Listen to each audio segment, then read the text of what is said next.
by Jung. The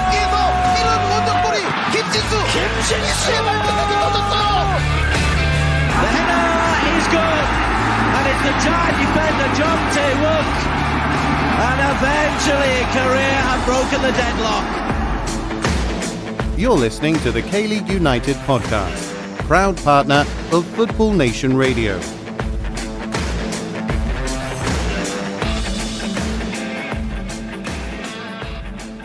Hello, annyeonghaseyo. Welcome to the K-League United podcast. Matthew Binns here at the K-League United training ground as we continue our pre-season series with some new formations. I'll be playing somewhat of a Son Jun-ho role, shoring things up at the back and upsetting people on the internet when I win things, while joining me in this experimental midfield trifecta and providing the creativity, unpredictability and the whereabouts of the local pizza school, we have the Gimjae Gascoigne, Peter Hampshire. Oh, I'll happily take that nickname, yeah. Gimjae Gascoigne. I suppose in Gimjae, your level of footballing ability might rival that of Gascoigne. Oh, I noticed the other week, we've got on the pitch, there's a big banner with the K7. Oh, really? Didn't have that last season, so maybe we'll be hosting some games this year.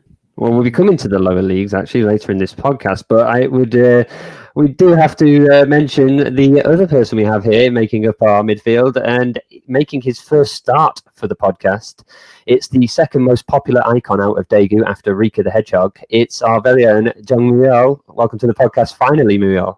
Hello, thank you for having me on the show. Well, yeah, we finally managed to get the schedules to align and get you on your first pod proper. So how's life been treating you over in Durham? Well, it's been pretty good, because this is our third lockdown, and we entered the lockdown, get out of the lockdown, and then national tier system, blah, blah, blah.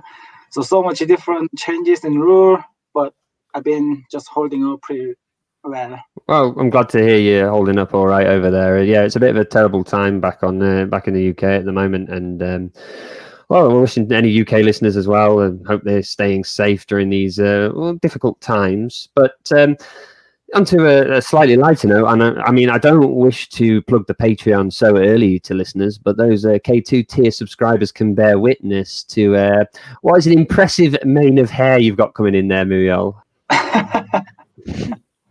Yes, I think this is the longest hair I ever have had in my life. All the hair shops just shut down, so I can't even get a chance to. You're not attempted cutting it yourself yet? No, well, I tried actually, but at the moment, I don't see anybody else, so it's all right having this long hair. Looks good, mate. Seriously. Yeah. For listeners who may not be familiar with Muyeol, well, firstly, how dare you? But secondly, Muyeol is our Daegu FC correspondent at K-League United, and as well as quite often being the man we go to when we need to double check something. And I guess that's kind of what you're going to be doing today. You also do quite a bit of refereeing. Am I right in saying, Muyeol? Yes, actually, you are right. I've been refereeing for almost 6 years. So I started in Korea, and then I moved to the UK. And then I started doing again here. So it's kind of my hobby outside of my usual work, and then outside of my watching football activity. And here, yes, but at the moment, unfortunately, because of all the national lockdown, I don't have any games to referee these days. But I've been pretty much enjoying the life as the referee as well.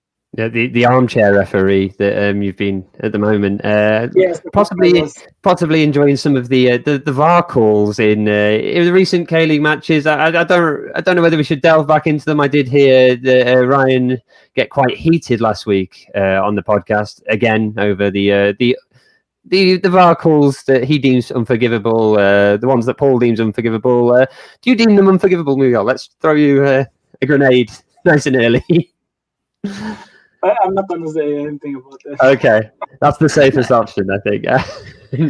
Okay, well, we are going to be hoping to utilise some of that refereeing knowledge in this episode as we look ahead at some of the new rules and regulations, exciting, that have been announced in this off-season. And we're going to take a look at how the ones that are coming in immediately, how they could affect the K-League in 2021. We're then going to have a quick check-in on the state of the military team and military exemption before moving on to what is being billed as the Battle of the KLU Pub Quiz Champions. Yes, that's right. You are listening to KLU Pub Quiz royalty with reigning champion Peter Hampshire and summer champion Jung Muyeol. And they're going to be taking on each other in a end of episode quiz. So do stay tuned for that. So, gentlemen, are you ready? I was just thinking about my upcoming humiliation in that quiz. I might have an emergency around around the hour point that I need to get off to. Well, we're not going to try and make it to the hour mark, unless that's what you want, listener. There are some polls out on K-League United at the moment. Always plugging. This is But yeah, you can find all our latest engagement survey on K-League United to tell us what you like about everything we do. But I digress. We're going to get started, and we're going to start with some of these new rules. So a rundown of the new rules. The biggest one, and we are going to be getting into detail in this in a minute, it's that there are going to be 5 substitutes for this season, kind of to take, as we've seen in the Premier League and other leagues in Europe, it's kind of to take some of that stress off the tight fixture schedule, and also with the pandemic as it is and things.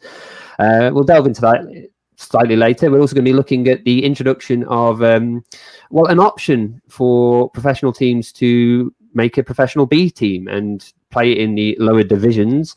So that'll be coming up later. We're not going to talk on it too much, but there is a reorganisation on loan limits this year, which see 5 in and 5 out domestically on loan. But that's only for players over under 22. If you're under 22, you can go wherever you like on loan, and new club rules will be fine.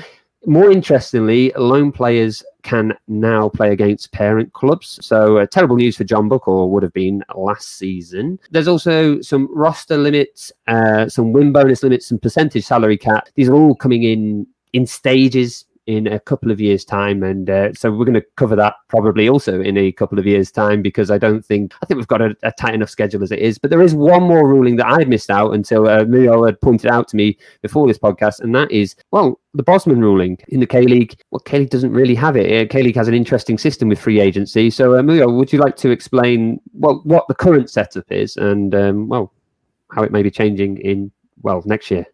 Yes. So at present, when the player signs contract with the club, they are usually given some kind of money as a deposit, so that they should fulfill their contract until the end of their contract. So once they finish their contract, then they becomes free agent. Usually that time is the end of the year.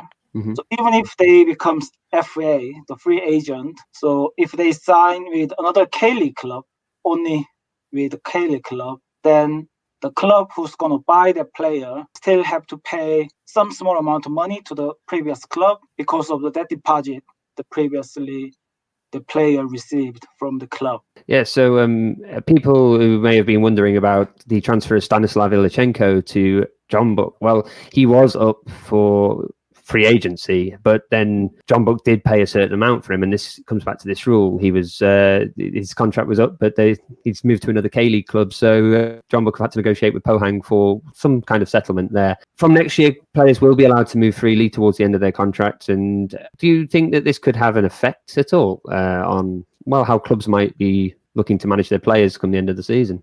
But I think, it is certainly happening a lot at the moment now, just because a lot of Daegu fans actually are worried about how Daegu managed to go through this season, because we saw a lot of not key players but just peripheral players leave the clubs. And then so one of them is Kim Dae-won, and apparently he doesn't want to sign a new contract with Daegu, and he has only 1 year left. And then so the outcome from the club is sell him when he's still high at the market. So if there's no introduction of the Bosman rule next season, I think Daegu FC probably would have hold him until the end of season, because we still claim some small amount of money at the end of season. I mean, that is really interesting. It's going to change. It's going to change everything, and probably for the better, in my opinion. But Peter, where do you weigh in on this? Yeah, there's so many players out of contract this winter. I've got my little booklet actually with all the players that went out of contract, and just at Gangwon they had about 15. So it shows you how these squads are put together sometimes. And it seems that this year there's been so many transfers between clubs and so many changes. I mean, there's only 12 teams in the league, and it seems every day there's a player going from club to club in K1. Yeah, definitely. There's been a flurry of transfers, and maybe it's clubs now having to cash in because they know that they won't be able to cash in next season. I think that's a very good point. But that wasn't actually going to be the main rule we were going to lead with. But I think it was just worth touching on, given the amount of transfer activity we're seeing this window and what maybe adding to it. But the main one we are going to be looking at is the introduction of the 5 substitutes, because K-League, it got through COVID last season very well. There was only one confirmed case throughout both divisions over the course of the entire season, and they managed to play the entire course of the season using just 3 substitutes. But they have decided to change it to 5 substitutes this season. So, Muyeol, why is this being implemented now, and how is it going to work? Well, actually, the league didn't specify why they introduced this rule for this season, but I think I can say at least 3 reasons behind those decisions. So first is the rule recommended by FIFA, so it's the football governing body, and there's no need to go against FIFA's decision. So that is the first reason. And then the second, I think this year the fixture is going to be much more congested than last year, because this season I think the league already says we are going to run down the 38 round as normal. And we have already a lot of the strains because of all the COVID situation last year. So we've got the Summer Olympics and the international games as well, and the AFC Champions League as well. So this is kind of precautions for player safety and their welfare, as well as it's kind of as a mean to guarantee the certain level of play in the league wide. And the last but not the least is, I think, the recent good result from the Asian Games 2018 and the Under-20 World Cup. I think the good performances from those international competitions reinforced the importance of Under-20 youth players in the league general. So I think having the 5 subs in the league enables probably young players to have more times in the League 1 and League 2. Yeah, that's right. And regulars to the K-League, and obviously we're going to be listening to this podcast, so we'll already be familiar with the under-22 quota rule that is in force in squads in this league, where an under-22 player must start one in the starting 11 originally, so a team could make 3 substitutes, and it must have 1 on the bench, so they could have a maximum of 7 substitutes. Is this going to alter at all with this rule change? Yes. So the number of the matchday squad is same, so 18. So, but depending on the number of under-22 players in the matchday squad, so the number of matchday squad may be reduced to 16 if you don't have any under-22 players included. And also depending on the number of under-22 players on the bench, and the number of substitutions allowed will vary from maximum 5 to minimum 2 substitution only. Okay, so well, that should mean then we'll get to see a lot more youth players this season. Peter, so 5 substitutes, we've seen it, how it's been implemented in European leagues. How do you see this affecting the way that the game is played? Yeah, I've seen it in the English Championship, which obviously I watch a lot, and the main change has been more youngsters involved with the 5 substitutes. It gives chance, especially in Korea with the under-22 rule. I think that'll just be implemented more. I mean, at Barnsley, for example, there's been so many youngsters, especially those teams that don't have the finance to compete. For example, Gwangju, you might see a lot more youngsters there as opposed to Jeonbuk, where they've got that strength in depth.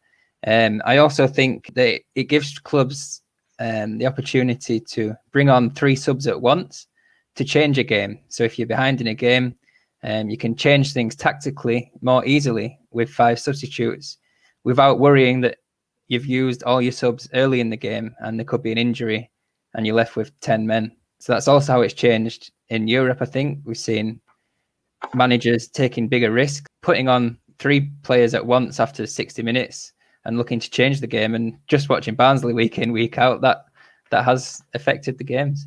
Yeah, and Barnsley seem to be doing all right from it, from what I've seen. And from what seems to drip feed into my Twitter feed from yourself and the other Korean Reds. Yeah. Every Mate, for morning. the three of us, just for the Yeah. three of us, we do get in there, don't we? Every morning, Scott Whitelock likes, Peter Hampshire likes, Incheon Luke likes. Yes, there's a for any Barnsley fans who are thinking of making the switch to Korea, there is a healthy Barnsley community growing. We've actually got a program to help you Barnsley fans settle into Korea.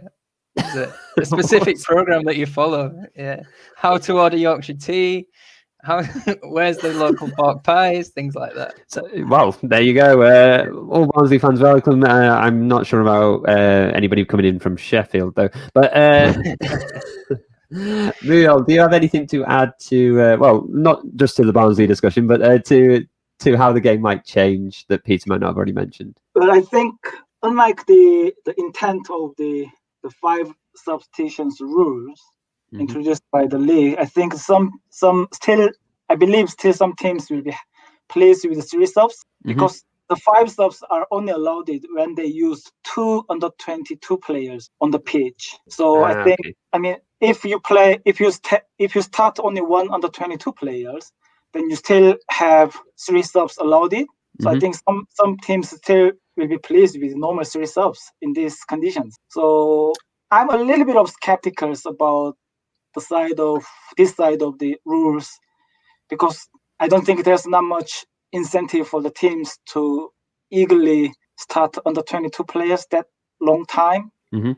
Yeah, because is it right that if there's only 1 under 22 player in your starting 11, then to use all 5 subs, one of those 5 has to be under 22? Yes, that's correct. Yeah. So that's a lot for managers to think about when they're planning the substitutions in a game. Yeah. Well, it's a lot for me to think about when we're writing any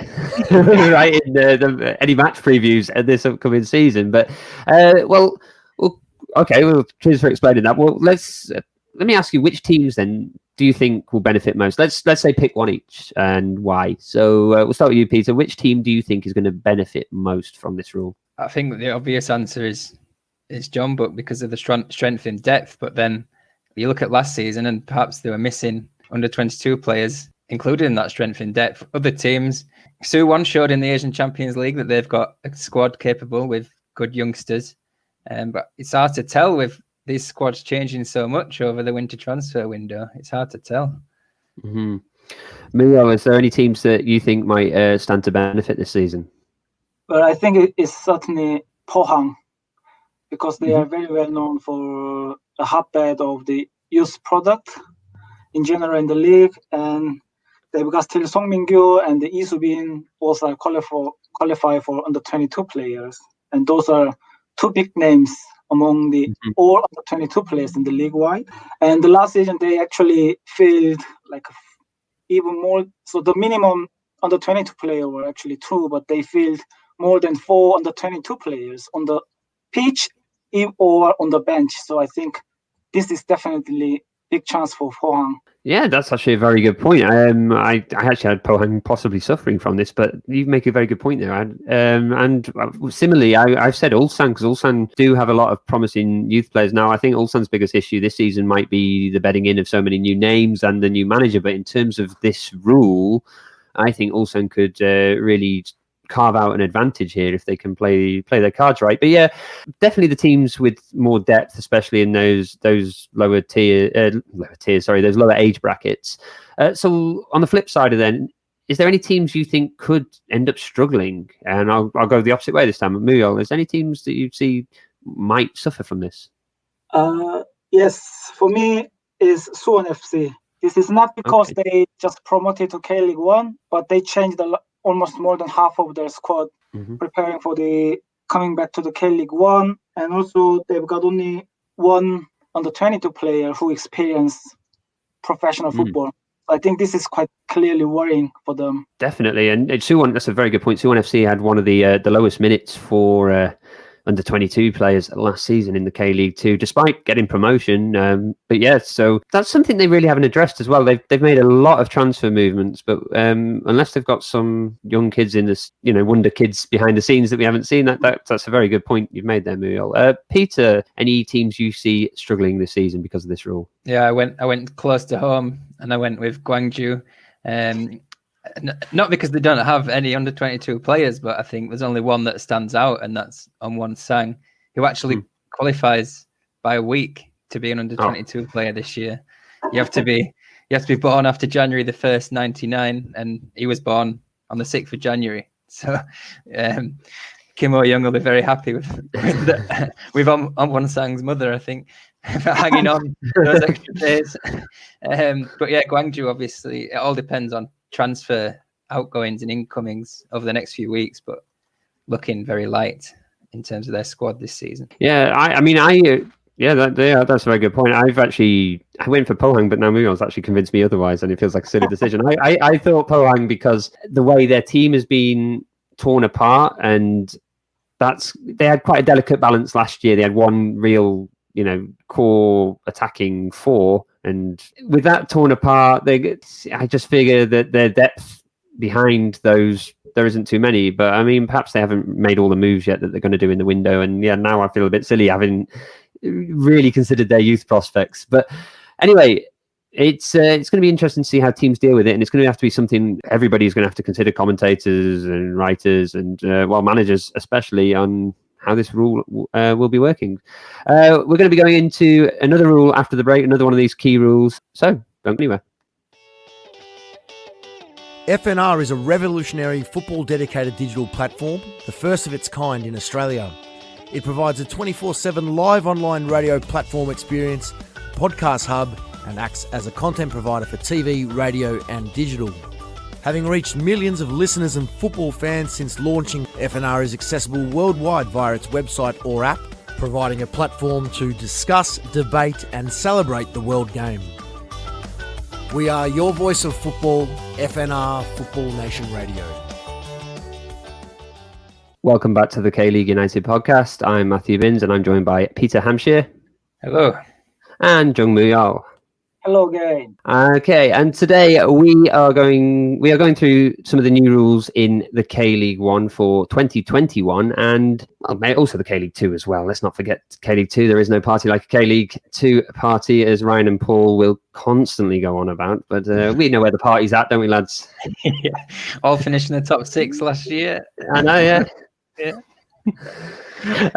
But yeah, so we're going to now. Before the break, we looked at the 5 substitute rule. Now we're going to be looking at the option for K-League clubs to pursue professional B teams. Before that, there's also some roster limits. Now the roster limits, again, they're coming in a couple of years, but just to mention them a little bit, they are going to be capped. Well, up to recently, K-League clubs have been renowned for stockpiling players, especially some teams in the K-League 2. I remember Daejeon having quite the squad list a couple of seasons back. But this is going to be reduced over time, but not straight away. Definitely not this year, with all the contracts that players are still on, and it's a bit contradictory to offer 5 substitutes and then cut down on the rosters. But it does kind of lead into getting players experience and stopping these players from being stockpiled. And so the K-League have said that clubs, they can opt to have their team in the reserve league, or they can create a B team that will play in the K4 league. So why are they doing this, Muyeol? I first ask you, like you've made the decision yourself. Why, Muyeol? Why? And is this a permanent change? But I think, first of all, this news came after K-League signed the business agreement with La Liga. So I'm pretty sure they are just following the path the La Liga did and they are doing. And also, I think the K-League clubs, as I said previously before, so the good performances in the Asian Games and on the 20 World Cups, I think they reinforced the importance of the youth player.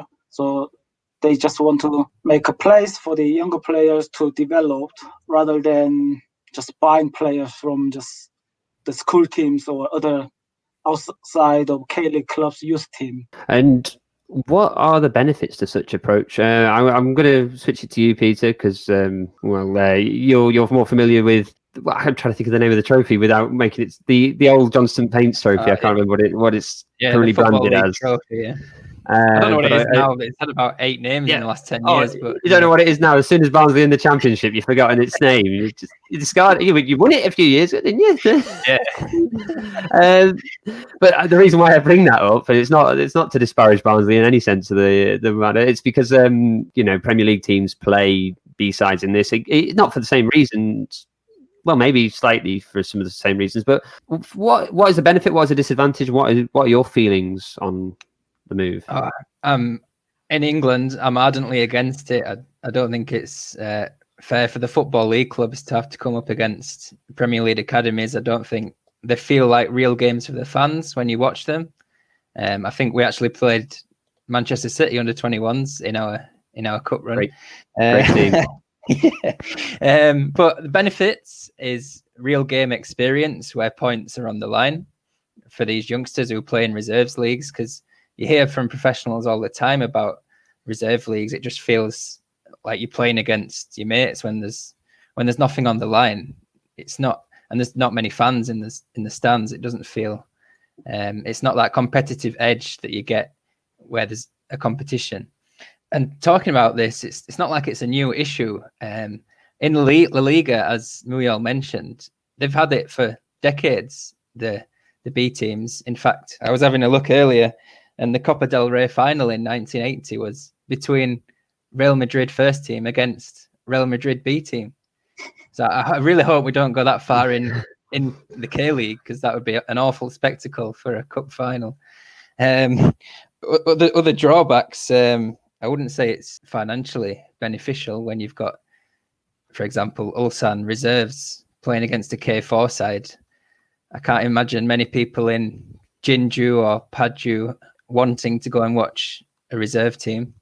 And also, the Reserve League has brought through some good names in the past few years. I was looking at some of the top assist makers: 2018 Songmin Kyu, 2011 Shin Jin-ho, 2006 Lee Kun-ho. So it's not like the Reserve League hasn't been fruitful either. They're all very good points. Muyeol, what is your personal take on this move? I think this is certainly good for the lower league, like K4, because the K4 league is only 2 years old. They started last year officially. The K4 started like a couple of years ago, but within the football pyramid, they started officially launched last year with K3. So they need more attention to the league. So having the K-League clubs into the football pyramid in lower division, I think they certainly will draw more attention from the fans. And as Peter says, I think the youngsters have a more regular match experience against organized football competitions. Because I've been to a lot of reserve league games in Daegu while I was in Daegu. And even though it is organized football, it doesn't feel like proper football games. Just the other reserve players, they just come to the pitch and then leave the pitch. It's like almost like they just exercise or a friendly match. It's not the reserve league, the way the players accept. So I think this is certainly beneficial for the players. But on the other side, drawbacks is obviously, yes, the financial situation for the clubs, whether they can do in the short term, but whether they can do it in the long term is quite actually questionable. Yeah, I don't know how I feel about it, because I feel like obviously I wouldn't accept this back in England. I know my club, as you call them, the Man City under 21s, they're actually referred to as the elite development squad. I'll have you know, Peter.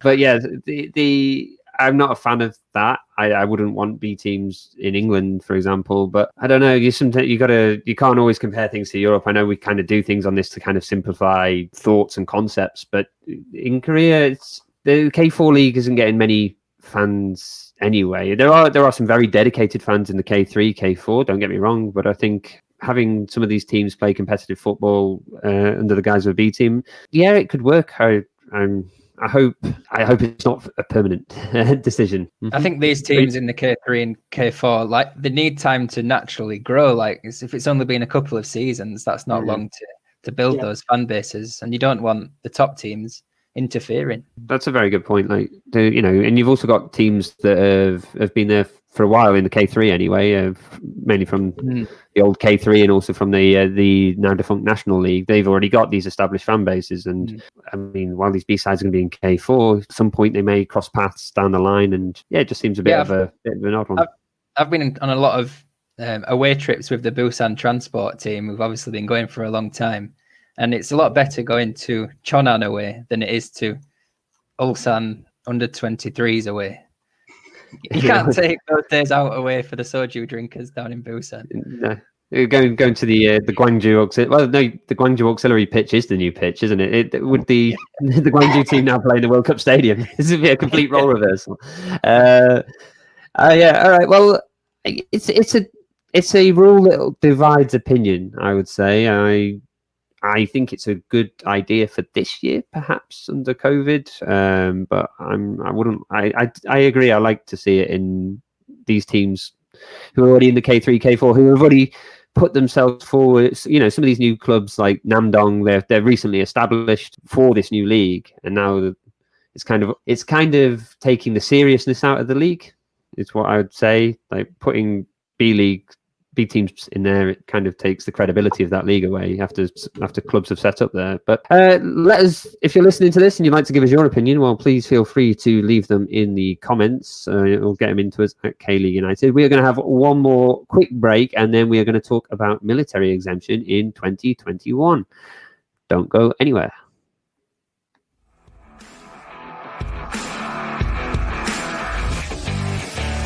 Fans, we want to hear from you. You're encouraged to email KLU at info@kleagueunited.com or tweet at KLeague United with any questions, comments or reactions. Or follow us on Facebook to ask directly during one of our live shows.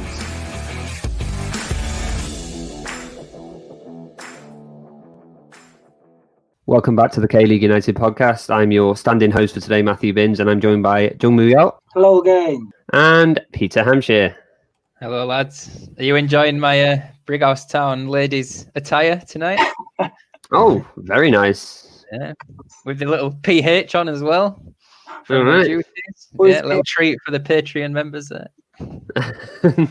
all these reasons to subscribe to our K2 tier here. We've got fantastic hair from Muyeol and a deep cut football shirt from Peter Hampshire. But alas, we will be moving on to military exemption now. So well, first of all, let's just say military exemption, nothing's changed in regards to the rule here, but there is a reason why we're going to be bringing up the rule today. But before we do, let's just have a quick review of it, just because some listeners have joined. We had a lot of listeners join last year because of the K-League, and some rules, they just need a little bit of a refresher sometimes. So I'm just going to explain it. In Korea, all able-bodied men aged between 18 and 28 are required to serve in the country's military for approximately 20 months. Would you say, Muyeol? Well, yes, approximately 20 months, yes.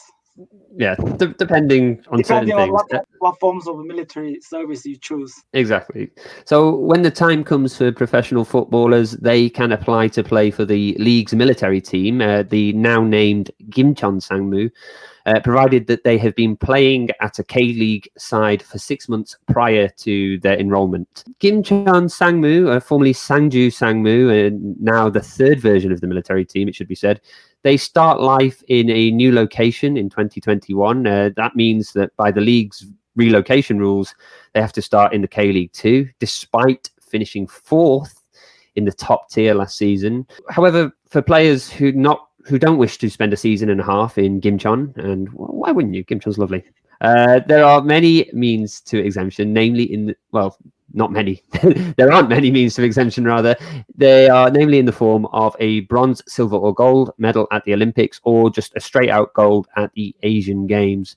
So we're going to touch on the Olympics, because it is an Olympic year, sort of. It's a new Olympic year. That's the question. And that's what we'll be getting to, yeah. We're going to touch on it. But the reason why we are bringing it up is that there is actually one Korean international striker applying his trade at Troyes in France's second tier, Seok Hyun-jun, and he's been making the news in recent months for, well, to quote Yonhap News, draft dodging. So, Muyeol, the curious case of Seok Hyun-jun, what has gone on there? this is very interesting news about like the public figures or the big athletics, because to be honest, this is not a common case to see those kind of people involved publicly. So according to the news, Jun, so he earned the resident permit to Hungary while he was playing with Dresden FC in 2017. And so according to authorities in South Korea, he should have come to Korea by 2019 April, unless he has the official permissions from the government. So because he didn't come to Korea, nor he didn't say anything about his situation to the authority, he has been accused of avoiding military duties. Which is certainly no laughing matter. Very serious accusation. I mean, what could this mean for his future? As far as I know, the prosecutions against him is suspended until he returns to Korea. So he can stay abroad until his passport expires. All right. Okay. So, I mean, obviously, it's to us, to Peter and I, it looks a very serious accusation. But for yourself, Muyeol, you have this military service enforced on all Korean men. What is your personal take on it? Are you? Or if you? Sorry. I think this is not a topic.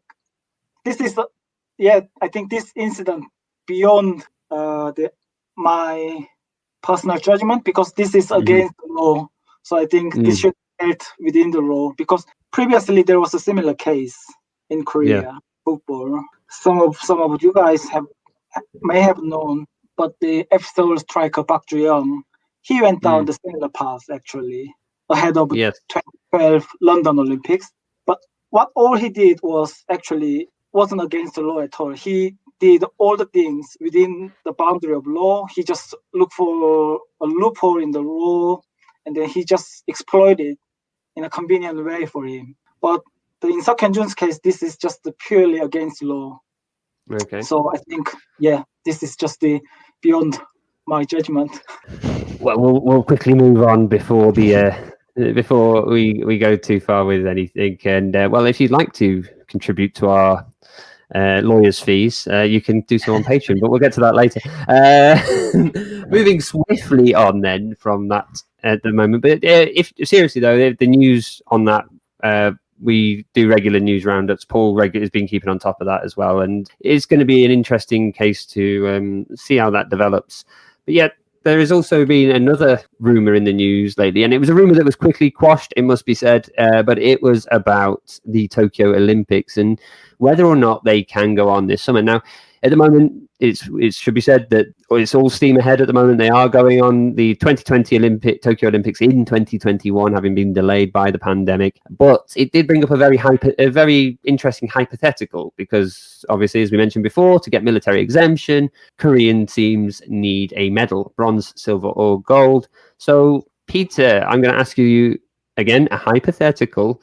What if the Olympics are cancelled? Yeah, I think it's more interested in Korea than it is in other countries, and for the Kim Ak-bum and the squad selectors, because that Olympic squad that he's got to choose is only 18 players. And if the Olympics is cancelled again, it pushes the age bracket up. I know that last year they said that they're keeping the same age limits as pretending it was happening in 2020. But would they do that one more time? And it also pushes it closer towards Paris 2024 Olympics.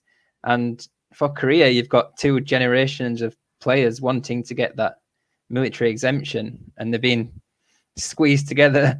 And there's only an 18-man squad. And looking at the squads that Kim Ak-bum selected last year, he had a 25-man squad for the November friendlies. He had another 27-man squad, and he's got to condense that. And it must be such a stressful position to be in, because you're kind of deciding on people's lives, aren't you, and their career paths by if Korea did get a medal at the Olympics. Yeah, it could be a whole generation of players, like you said, and some of those players, they've won. They won the AFC Under-23 Championship, but that is not it's not a prize that grants you military exemption. Muyeol, just again, it's all hypothetical. There's none of us are saying this is what's actually going to happen. But do you see that they could be granted exemption, or do you think it's just going to have to see if the Olympics go ahead? No, I don't think the Olympic will go ahead, to be honest, realistically. And actually, it's all hypothetical, but I want to approach this matter from the perspective of the KLU clubs. Okay. So for the teams like Daegu or Ulsan, obviously all the KLU clubs would be disappointed at the decisions of the Olympic if they didn't go ahead. But Ulsan or Daegu wouldn't be disappointed as like Pohang or other clubs, because we've got Jung Tae-wook and Jung Seung-won who have got already military exemptions, but they are believed to join the Olympic teams for the competition. But the cancellation Olympic doesn't affect our players at all. So like for example, Oh Se-hoon, he's doing already his military service, and he is going to be finish his military service this summer. So actually, the cancellation Olympics doesn't that much for their players, while for Pohang or Gwangju, like the Eumwon-sang, Song Min-gyu, they are looking forward to Olympics because of the military exemptions. Obviously, this is not a big part of the regions for Olympics, but it is still part of the regions why they want to be engaged with Olympic. So I think, yes, so the players and the clubs will find the cancellation of the Olympics very differently, I think. Yeah, and the cancellation of the Olympics, it could certainly benefit some of this fixture congestion that's going to be coming up in the summer. But it's going to be another interesting one, another rule to keep your eyes out for in 2021. We are going to have one final break, and then after the break, it's going to be the battle of the K-League United Pub Quiz champions. So don't go anywhere.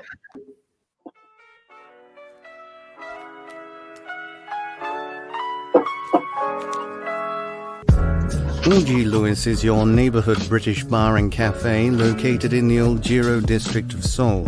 Decorated in old English antiques and furniture for a true homely feel, you can enjoy homemade scones, cakes and afternoon tea during the day, and traditional British favourites like beef stew, English ale, and a fine selection of wines at night. Available for private parties or simply an evening out, O.G. Lewis is sure to become your favourite neighbourhood pub. Be sure to mention K-League United at the bar during your visit and you'll get 10% off your bill.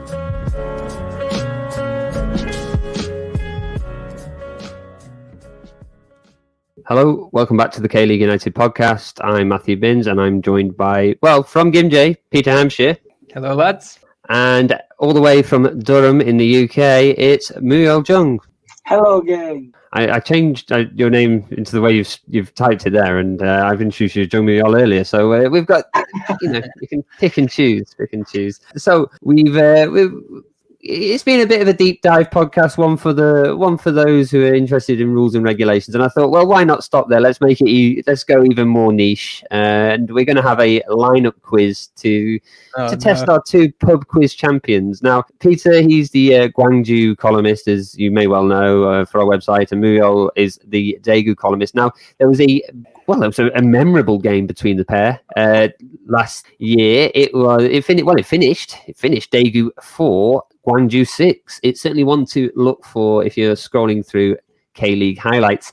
Now, those of you who've heard the lineup game, you'll know the rules, but just for the listeners who might not be familiar with it, there are 22 players on the pitch, obviously. The job of Peter and Muyeol is to go back and forth naming them. They can name players from either side. They're not just stuck to their own team. They have 2 lives. Now, just to make the game a little bit quicker, they will lose a life if they name a player that didn't play. But if they name a player that came on, they get to go again. Okay? So, as Muyeol is making his starting debut, I'm going to let Muyeol take the first blow here. So, Muyeol, your player, please. Felipe. Oh, he's gone straight into the Gwangju. Felipe did play. Peter. Eumwon-sang, he did start. Serginho. Of course, Serginho. He did. Peter, your choice? I'll go for Willian Gwangju Willian. Oh, yes. He did. He started up front. Muyeol? Obviously, I will go for our first goal scorer, Dejan Damjanovic. Oh, very good. Muyeol's naming the goal scorers now in order, Peter. So yeah, Dejan Damjanovic, he did start scoring after 2 minutes, actually. My turn. I'll go for Jung Sung-won. Oh, Jung Sung-won, the internet heartthrob and Daegu's right winger. On the field, it should be said, not politically. Muyeol. Edgar da Silva. Edgar Silva. Did he start? He did. He came on as substitute. He came on as a... Did he? Yes, he assisted the final. Oh, he scored the third goal, yeah. Hang on. He scored the third. But he came on. He came on. Yes, he came on, yes. Sorry, Peter, the money that you'd paid me there to help you win is not come through. Edgar came on, so you need to choose another one, Muyeol. So it can't be, if you choose a player that's come on, you need to go again. Oh, okay. Okay, I didn't know that. Go Sung-yeon, the goalkeeper. Oh, of course, yes. Go Sung-yeon, he did start in net. Peter? I'll go for Im Min-hyuk. Im Min-hyuk. I know he played well, but did he come off the bench? He did come off the bench. It's okay. like Muyeol has been watching this defeat on replays ever since having flashbacks. Yoram. Yoram. He wasn't suspended, was he was not in the team, and this is not me getting it wrong this time. He was not there. You lose a life. Oh. You lose a life, Peter. So Muyeol, your turn. Kim Sun-min. He did start, yes, in central midfield for Daegu. Peter? Hong Jun-ho. Hong Jun-ho, he started at centre-back for Gwangju. It's getting very tense now. We're running out of players. Giant defender, Jung Tae-wook. Oh, the giant defender, Jung Tae-wook. Yes. How did you not get that one, Peter? It was in the intro. I'm worried that Ashirmatov was also suspended, but I'm going to go Rustam Ashirmatov. He started at centre-back and he scored. Yes, he scored. Scored the second goal for Gwangju. Okay, I'm go for Kim Woo-seok. He did. Kim Woo-seok did start in defence for Daegu. We could get the full 22 here if we're lucky.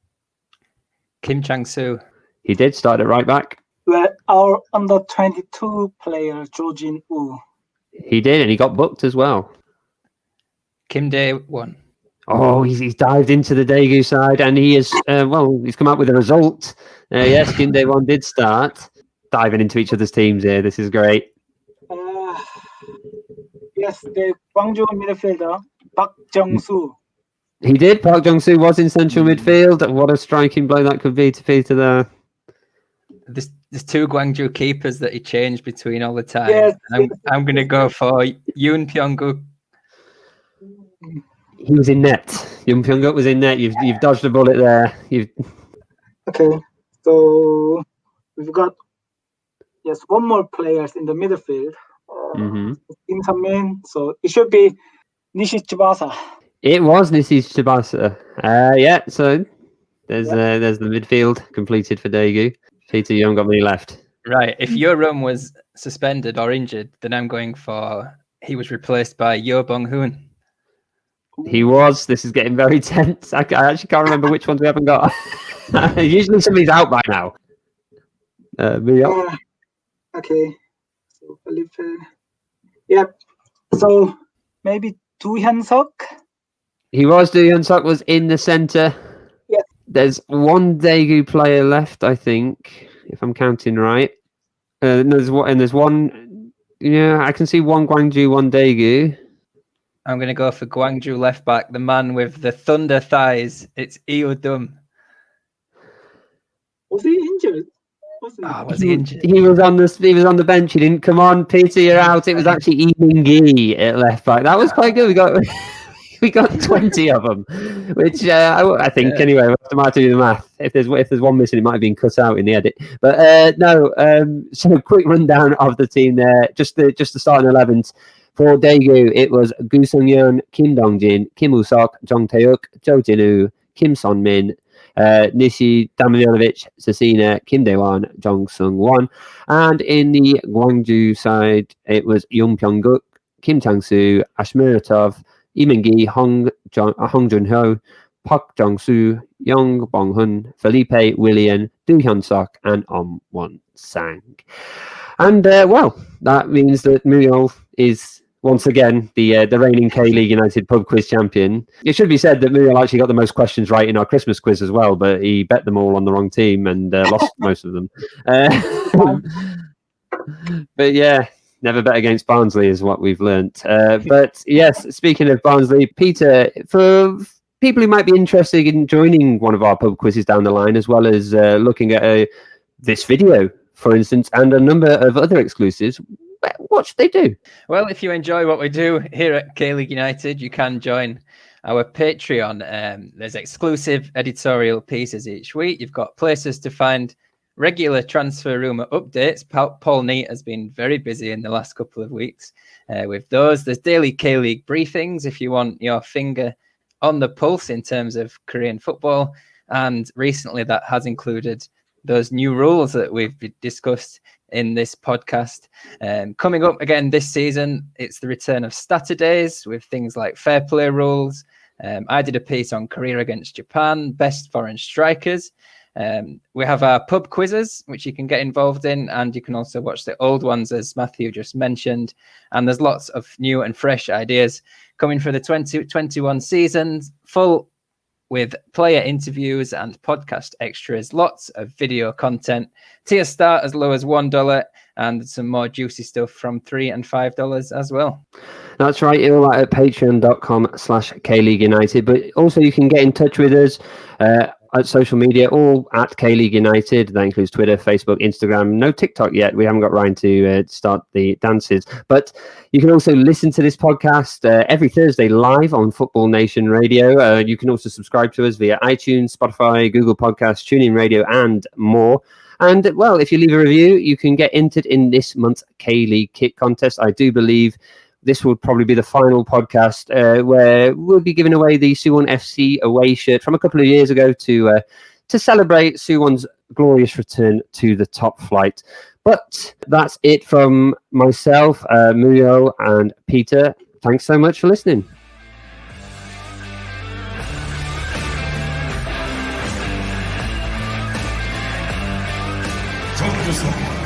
공격 공격기 킹